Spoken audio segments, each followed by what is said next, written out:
Here, we delve into tales of love, heartache, and life's unexpected journeys. Your subscription is invaluable in supporting our work, and we eagerly anticipate sharing more enthralling chronicles with you. My world has been turned upside down after discovering my wife's affair of nearly a year. It's been 27 years of marriage, and the shock of betrayal hit me hard. I initially tried to gather evidence by installing a doorbell camera, but my wife caught on and confessed before I could set up more surveillance.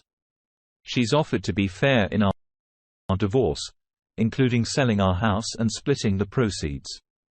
While she mentioned alimony, it seems like the debt and house sale will just about even out. I must admit that anger and thoughts of revenge briefly consumed me. But I realize there's no one to expose her to who would care. Her affair partner is single and perhaps more aware of the state of my marriage than I was. Their relationship wasn't close, and I decided not to seek more hurt. This all comes at a challenging time as I'm already dealing with elder care issues, and I simply don't have the energy or desire to fight for anything anymore. We both know there's too much pain and wrong between us, especially since I've been cheated on before over 25 years ago. Some scars never truly heal. I've started to wonder if my entire relationship with her was a rebound, but I'm someone who commits wholeheartedly when I'm in a relationship. Now I find it hard to trust anyone again. It's a painful realization, but I don't see myself investing in another relationship. So here I am, no confrontation, no revenge, no reason to hold on to the past.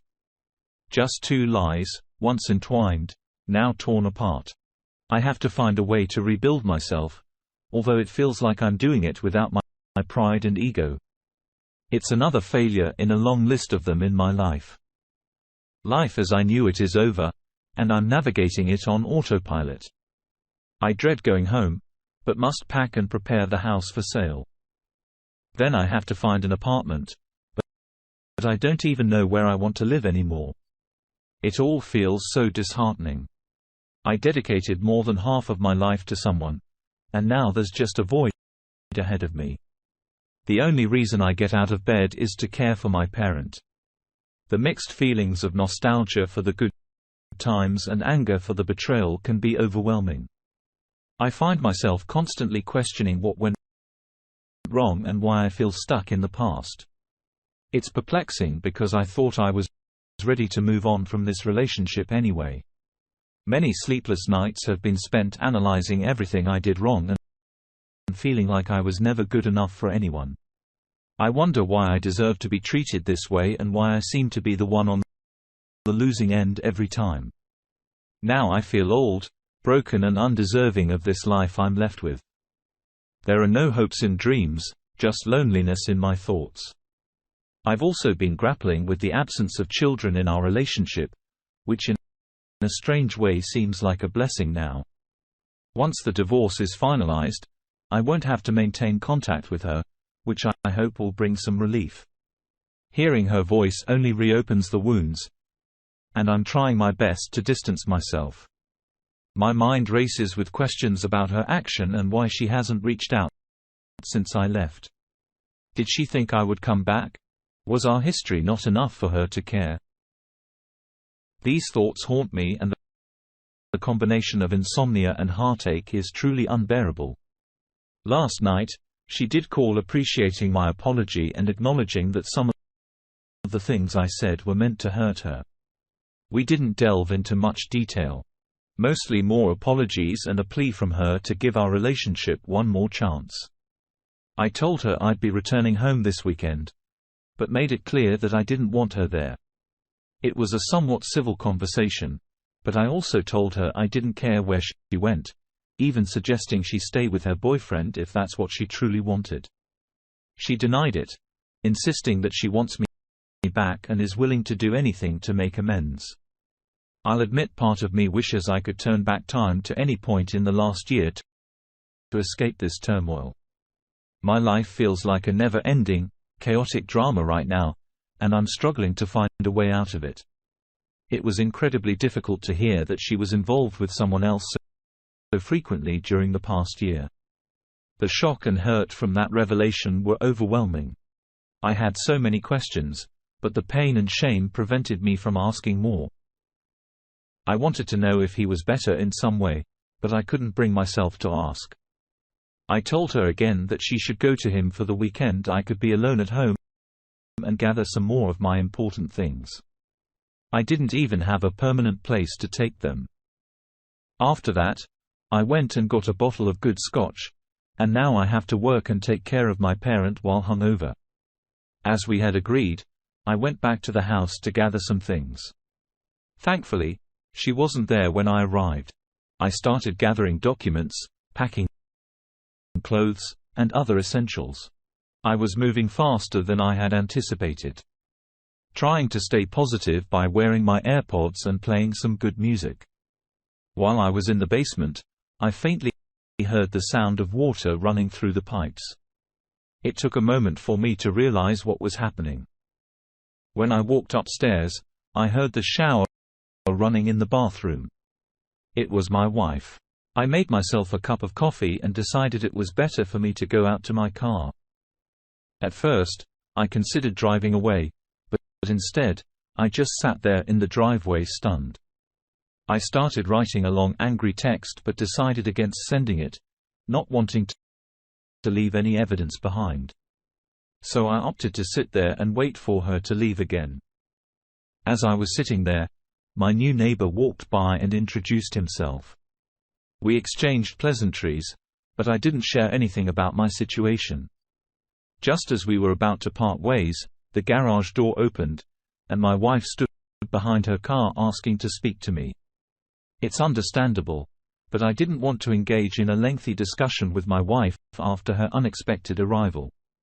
The mix of emotions and the painful history between us can make those conversations incredibly difficult to navigate. My decision to firmly decline her suggestion of more counseling and to ask her to leave was a choice I felt necessary to maintain my boundaries on my own needs at this time. It's essential to prioritize my own well-being during this trying period. As for the urn containing our children's ashes, that's undoubtedly a deeply personal and emotional matter. Deciding what to do with it should be a discussion between my wife and me, as it holds significance for both of us. I might want to consider speaking to my attorney about possible options and legal aspects before broaching the subject with my wife. I hope I find the strength and support I need during this challenging period, and that I can avoid turning to my bourbon collection to cope with the pain. Seeking professional help, whether it's through counseling or therapy, could also be beneficial in processing my emotions and navigating the complexities of the situation. The situation on Sunday evening was incredibly tense as I continued packing the last of my belongings into my car with the intention of leaving for a while. I knew my wife was supposed to return after 9 as we had discussed, and I didn't want to be there when she arrived. Despite the urge to lash out and dismantle electronics or reset the router, I resisted out of a desire to be the bigger person. Around 7 p.m., I was almost finished loading the last bits into my car when she showed up unexpectedly. She came in looking somewhat shaken, but it wasn't anywhere near the state of despair I felt at the time. She started by commenting on how seemed like I was ready to leave again so early, and she wanted to talk to me. I was already frustrated that she was there and determined to stay strong. I told her I didn't want to be too late, and I had to get back in time to help with my parent over the weekend. I suggested that if there was something important to discuss, she could tell me now, or I could call her while driving. She said she understood, but expressed a strong desire to talk without anger. She claimed to have spent the weekend alone, though I wasn't sure I believed her. Given everything that had happened and the pain she had caused, it was challenging to accept what she was saying. Went on to explain that she knew I couldn't forgive her for what she had done, but she loved me and would always be in love with me.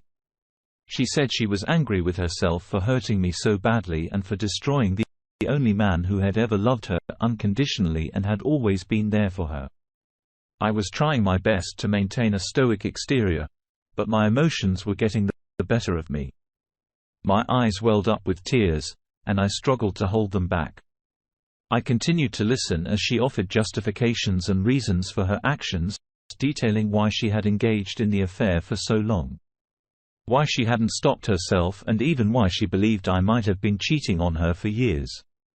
She mentioned feeling like I had traded her for pornography, and how we had become mere roommates. Despite it all, she still claimed that I was the only man and that she had wanted to confess many times, but believed I would never accept her back if she told me the truth. She repeatedly acknowledged that the blame was entirely hers and that I was not at fault for any of this. She mentioned plans to seek counseling to understand why she had acted this way for so long and to work on her issues. This conversation was incredibly challenging, and I was torn between my anger, hurt, and the history we had together.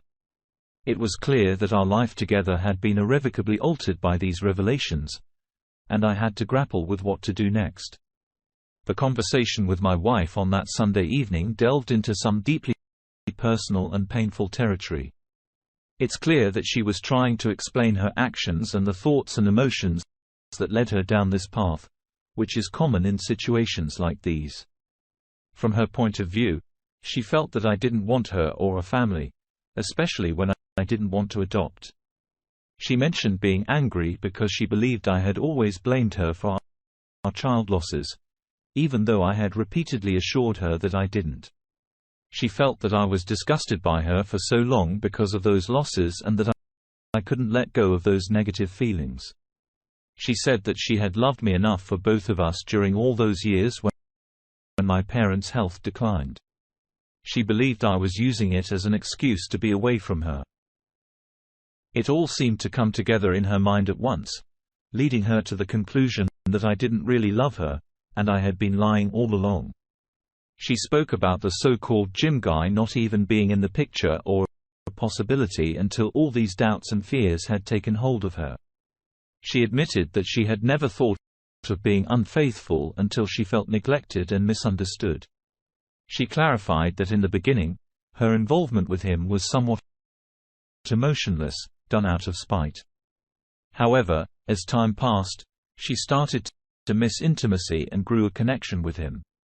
She emphasized that it was never like what we shared. Towards the end of her explanation, she expressed her desire to find a path forward. She hoped that I could forgive her and that we could potentially take some time before making any final decisions, even if we eventually decided to part ways. She felt that I had been dishonest for many years about my feelings and should give her a chance to address this issue. In response to her plea, I couldn't help but express my frustration, breaking down and telling her that a year cheating didn't deserve the chance she was asking for. I mentioned that I had worked through my fears and issues in therapy long ago, but I had never shared these thoughts with her before, fearing that it would lead to a situation just like the one we were in now. No matter how hard I tried in the past few years, she just wasn't responding to anything. All the things I was trying to do to reach out, be more engaged, more romantic, more connected. It felt like I tried once or twice, but she never put in much effort. I figured opening up my deepest secret with her could bring us closer and show her that I just wanted her. But instead, she used it against me to cheat and destroy my life. I was so destroyed that I was thinking of ending my agony almost daily. She said she had been thinking of doing the same, but couldn't do that to me. I admit I screamed at her then and said, "But you can do this to me for a year." But I calmed back down and said that I could never see being open and vulnerable to her or anyone else ever again. Now that I know how she weaponized my fears, weakness, and honesty against me, I would never be the same person. I had feared this was a catalyst after thinking about everything last week about how and when it happened according to her. But I'm still not sure I believe her that she had not done this before. I was already about 45 minutes later than I had planned to leave. I knew I would have to rush up the highway and wasn't nearly in a correct state of mind, but I left soon after saying I would think some more about what she said. And if I had questions or more to say, I would call her from the road. But while driving, all I could do is play some really loud music and cry in excruciating pain. My thoughts of ending my agony were confirmed. It was an even more painful ride than the first one I took after D-Day. I didn't call her again in the end, but now that I'm sitting here in the sobering light of day, I wonder about how I not only caused this, but also if there's even the slightest possibility that she's seen my posts and is using them against me. To be honest, she has no real social media usage, and I doubt she even uses Reddit at all. It was never on her phone, tablet, or in her download history in the App Store. Also, how could I be so stupid to let my guard down with anyone? Some things you just can't ever share. And if I had never opened up, I wouldn't be here. This is only karma since I was at the point of leaving by fall anyway. I'm just moving on autopilot anymore. And this only proves I should just put up the front to everyone that I'm this happy guy and never let my guard down again. Everything I had, I ruined. I'm still having my attorney consult, and I'm trying to keep the path since I still don't know how I can come back to her after this. But the truth is she just tore my heart open again and ripped everything I had been holding on to keep me going. So I've worked out a list of things I want to know for my therapist and other suggestions. I think I've nailed it down to just these questions. If I missed something, I'm open to input. Note that my therapist says I should limit my time here, but clearly, I'm not doing well at following any advice. I've also decided that if it takes it, I will act like I'm offering reconciliation to get answers. To be honest, I just want the last nail in the coffin. I need to keep feeling more pain to keep pushing me. It's manipulative, but whatever. But since I'm going to let her know today that I have retained an attorney and she needs to also, I think saying if she wants a chance, I need to know these things. I guess I'm also asking, should I give her these questions, or should we actually meet again to ask them? Anyway, here goes what I have.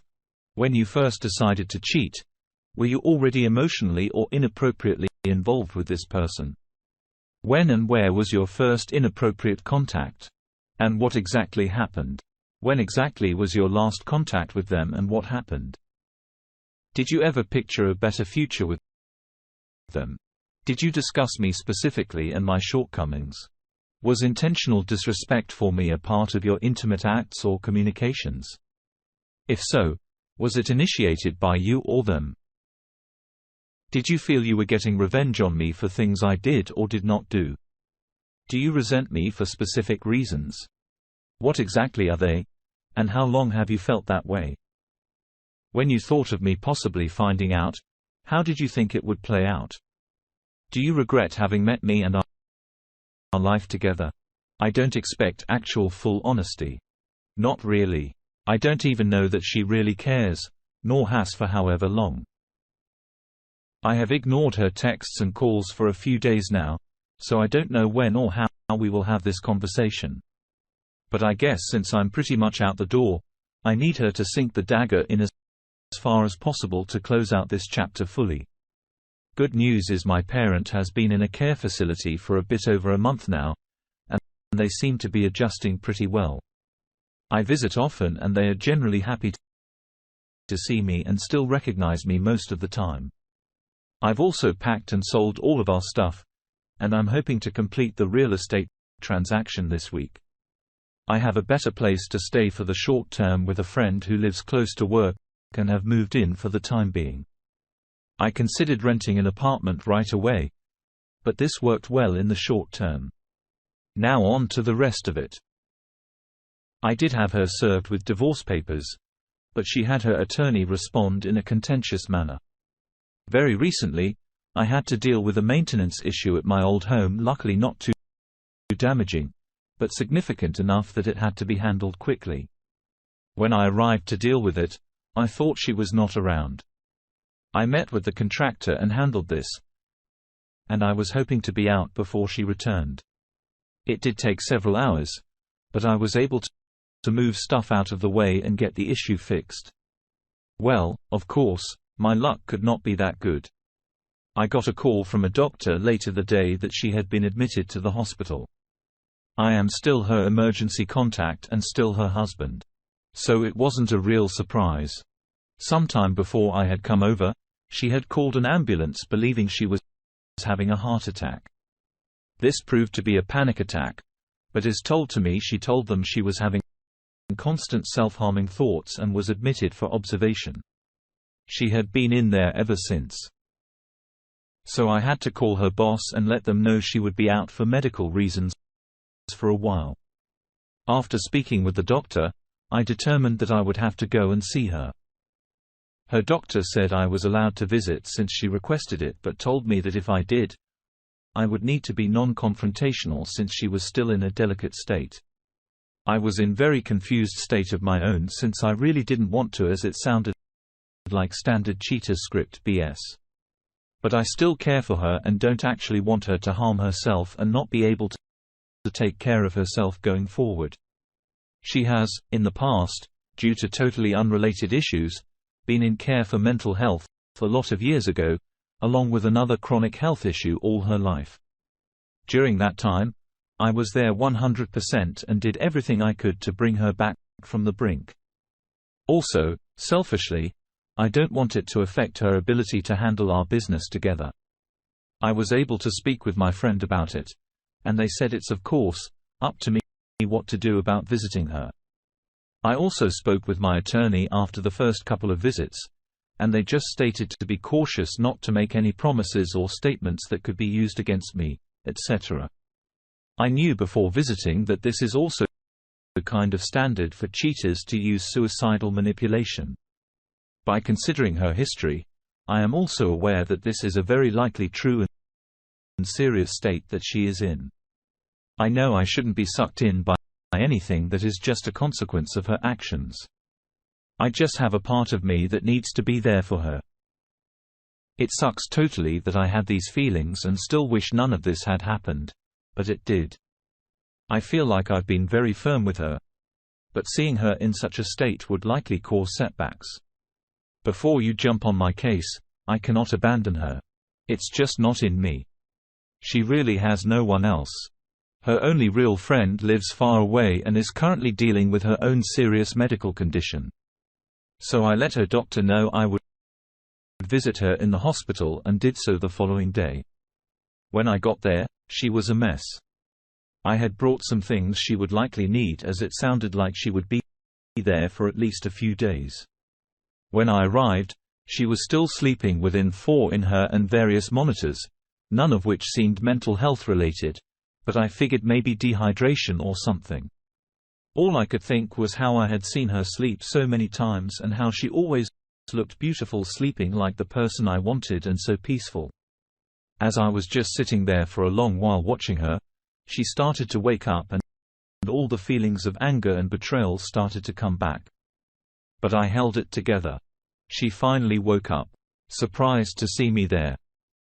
She begged me for a hug and forgiveness, etc. I said I was there to make sure she was okay, but I was worried about her, but I wasn't there to talk about us. We were pretty civil about the whole thing. But there were lots of tears on her side. We talked for a long time. Then she hit me with another nuke to my world. During her visit to the gynecologist for STD tests and a checkup, they found something that was still being assessed. I thought, oh, boy, here we go. This crazy situation just got even crazier. I was prepared to hear about an STD, but fortunately, or maybe, unfortunately, that wasn't the case. She was found to have fairly aggressive ovarian cancer. Now I'm no expert, but I know that usually that type of cancer is like a death sentence. I actually had to step out of the room to gather myself for a minute. I had all these emotions going through me, and I didn't want her to see them. I composed myself and went back in, and we talked for a long time. In our conversation, I eventually agreed to help her however I can, though I wanted to tell her to get her boyfriend to take care of her now. But I made it clear that my willingness to help had nothing to do with us being together. I thought she would do the same for me if the situation were reversed, but who knows? Her panic attack, it turns out, was a result of getting this news, her birthday, which I totally ignored, and getting served divorce papers in the same week. It's like the perfect storm hit her life. Too much karma, maybe, and she was just feeling like ending her life would be easier than fighting me in this disease alone. Losing everything and now losing her life on top of that. She also didn't want me to somehow end up bankrupt from her medical debt.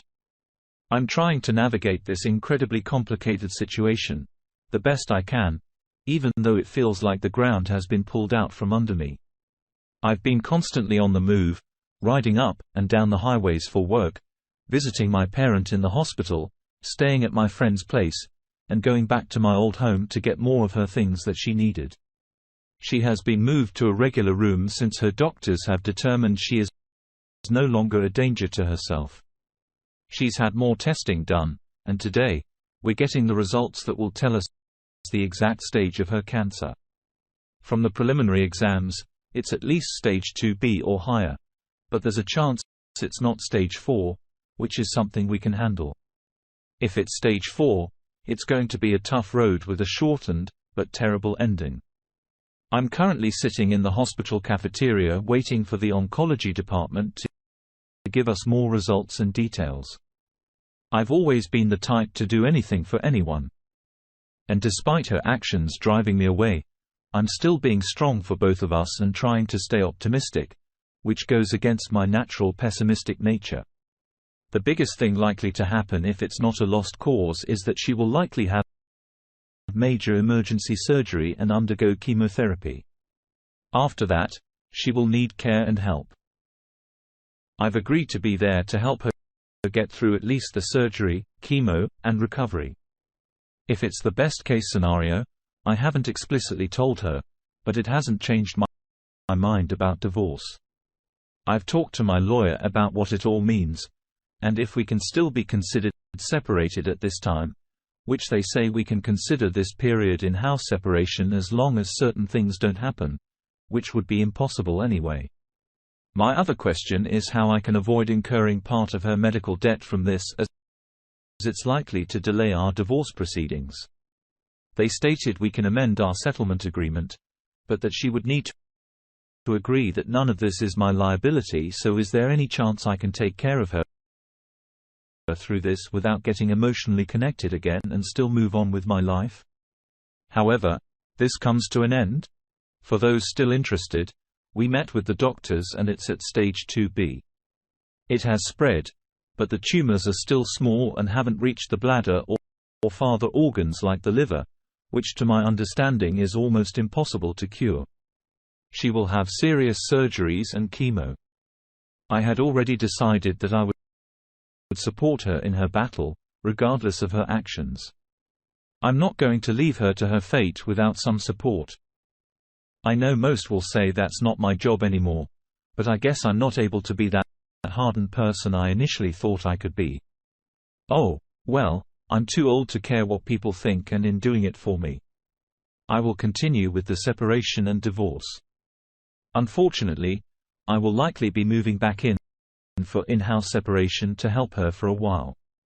I've talked with my attorney about the plan, and my lawyer understands my stance. They say we can continue counting any time I'm there as separated. As long as we don't sleep together, which isn't a problem for many reasons. Also, we need to agree that she doesn't make it more difficult as it seemed her original plan was. I will make sure she understands that the condition of my support is that she doesn't contest and drag the process out. But I will agree to give her time to get better situated. I admit I will feel guilty as if I am bargaining with her life, but I guess we all have our limits. She will be having surgery in the next few days for additional biopsies and major surgery. The treatment plan so far is really aggressive, but it's better to stop the spread now. But I guess I don't need more details than that. In all likelihood, as my post title states, her cheating has saved her life, as she would likely have caught this too late otherwise. So I guess someone in this situation gets a win. I appreciate all the comments and advice. I know the place it comes from is supportive, but I also know the choices are mine to make. I just want this part of my life to happen and eventually end. I know I can't keep feeling obligated to anyone besides my parent after this, though attachments only seem to bring pain. But I guess in the end, it's my fault for getting attached in the first place. I do plan to continue with the divorce, though it will not be happening any time in the near future. Our separation will continue even when I have to move back in to help her. I felt like it's the right thing to do, but I'm getting worried. I'm getting in over my head whether that I will get sucked back in or that I won't be able to be as kind as I think if I get frustrated. I find myself in an incredibly challenging situation, and it's hard to express just how complex and difficult it all is. I have a tendency to be a white knight for the people I value in my life, but I must admit that I don't truly value her anymore. At best, I value what we had, but now I feel kind of stuck agreeing to something I probably wasn't emotionally ready for. However, I'm a man of my word, and I'll need to find a way to navigate this while maintaining my sanity. If I were religious, I might ask for prayers, but I don't even think I deserve them, considering I'm going back into a hell of my own making. I'm currently in the hospital with my wayward wife since yesterday morning. And it's been as tough as the rest of the things that have happened. Firstly, she's in a terrible state. She quoted in surgery which had to be stopped because of uncontrollable blood pressure, and they removed a lot of the cancer, but not all. Further surgery is too risky at this point. She also had a seizure last night causing additional damage and hemorrhaging, which led to another emergency surgery. She got out of that surgery earlier this morning, but has been in and out of consciousness. They are doing everything possible to prevent a stroke. I'm not sure she's going to make it, and I'm going on no sleep for 2 days, imagining the worst. It's a very touchy situation, and I'm just hoping for the best. Additionally, while waiting for her initial surgery, I used her work phone and saw a message from her affair partner from about a week ago from an unrecognized number. I had noticed that she had blocked his other number on her phone, but kept their conversation. In it, he was asking how she was and apologizing. 4. Situation that happened after I tracked him down and was about to do something reckless. This caused him to reach out to her, and they met as a result. This was almost a month ago.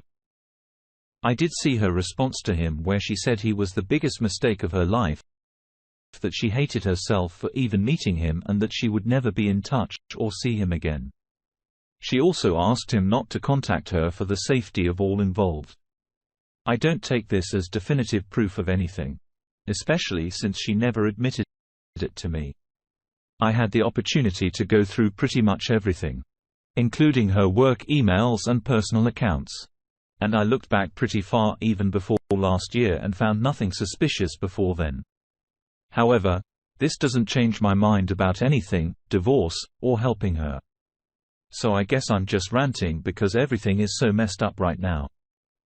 She may live or die without ever knowing that I know this, and it only serves to remind me that she's still capable of lying to me. I don't even know if we will ever have the chance to talk about it. I guess it really doesn't matter at this point. Either way, I may be done. Because nothing else really matters if she's not alive or has some brain damage or is in a worse state than expected. I also do what I can for her and hope for the best, but in my nature, I expect the worst. The best I can hope for is to get some actual sleep before the week's end. I know I need to rest, but I can't even nod off while waiting here in her room. I'm going to have to go see my parents soon since it's been a few days, but I'm worried that if I leave, I won't be here if something happens. I'm just fueling myself with coffee and anxiety right now because I didn't bring my meds with me for more than yesterday's dose. Hopefully, tonight will be better, and she will stabilize more so I can at least get my meds and maybe some sleep. But I can't imagine not being here if something worse happens. The fear and uncertainty are overwhelming, and it feels like my world is crumbling around me. Dear listener, if you have reached this far, please consider subscribing our channel as it helps and motivates us to continue our work.